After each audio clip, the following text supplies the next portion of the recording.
and signed by the then President, Dr. Rajendra Prasad.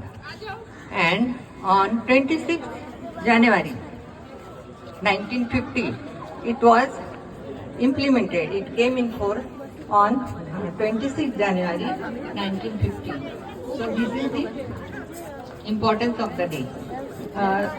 We know the 15th August day, that is Independence Day. But the importance of this day is different. You must know it. Dr. Rajendra Prasad was president at that time of the India at that time, and also he was chairman of the Constituent Assembly. The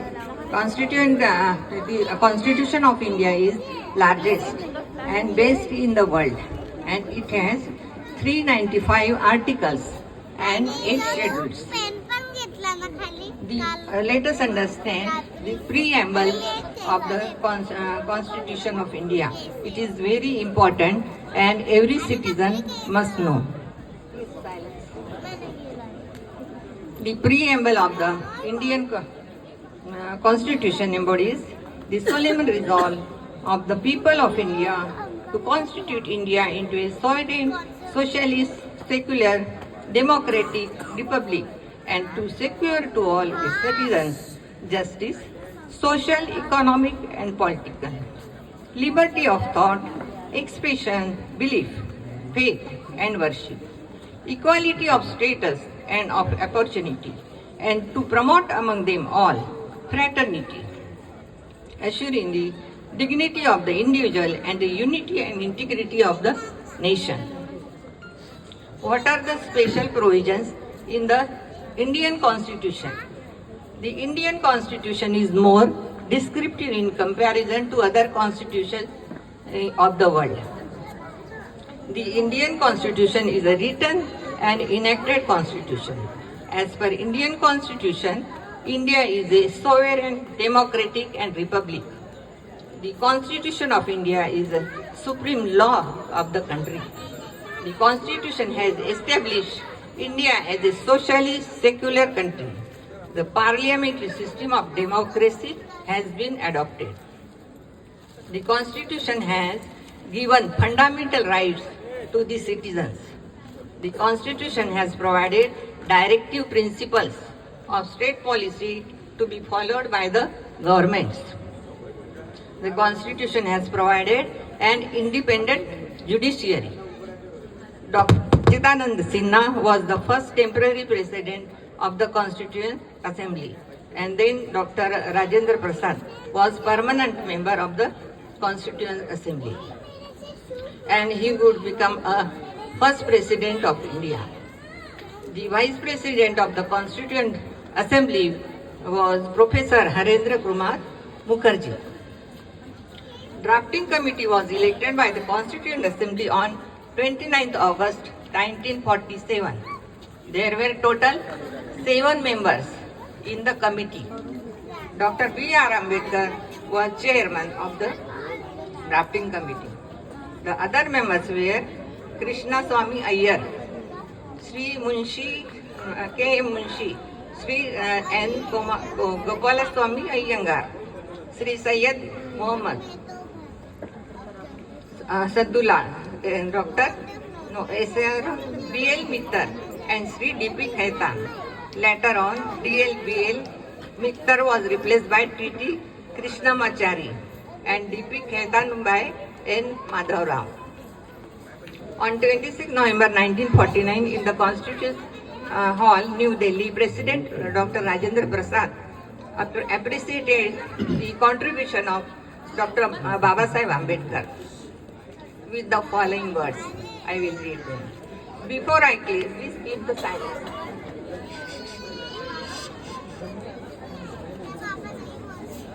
Before I close, these are the words of Dr. Rajendra Prasad. Please listen. Before I close, I must express my thanks to all the members of this August Assembly, from whom I have received not only courtesy, but if I may say so, also their respect and affection. Sitting in the chair and watching the proceedings from day to day, I have realized, as nobody else could have, with rare zeal and devotion, the members of drafting committee and especially its chairman, Dr. Ambedkar, in spite of his indifferent health, have worked. We could never make a decision which was or could be ever so right as when we put him on the drafting committee and made him its chairman. He has not only justified his selection, but has added luster to the work which he has done. Sri T.T. Krishnamachari said in one of his speeches in Constituent Assembly that there were 7 members in the... Please keep silent. Listen. There were 7 members in Constituent Assembly, but one was one resigned from the Constituent Assembly work, and one of the member died, and 2 members were in America, and the 2 members could not pay attention because of their ill health. So, whole responsibility of the Constitution fell upon Dr. Baba Sahib Ambedkar, and he completed the Constitution in 2 years, 11 months and 17 days span. The Constituent Assembly of India made the Constitution Hall, New Delhi, on 24th January 1950. President Dr. Prasad was in the chair for signing of the copy of the Constitution by the members. There were 3 copies in English and completely handwritten. One was in Hindi and other was in English, and it was printed. The 3rd copy was in Hindi. Pandit Jawaharlal Nehru first signed the copies of Constitution. The remaining members present then signed the copies, after which Mr. President signed the copies of the Constitution. In all, 284 members actually signed the Constitution.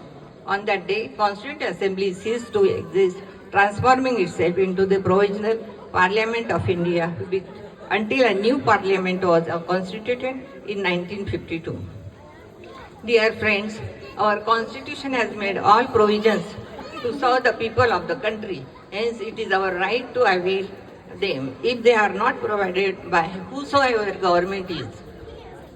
One important and serious matter I want to tell that education is the basic fundamental right, and that to higher education should be provided by the government of India. But nowadays, because of the new education policy, the education will be available to the people who are rich and who can afford the private school.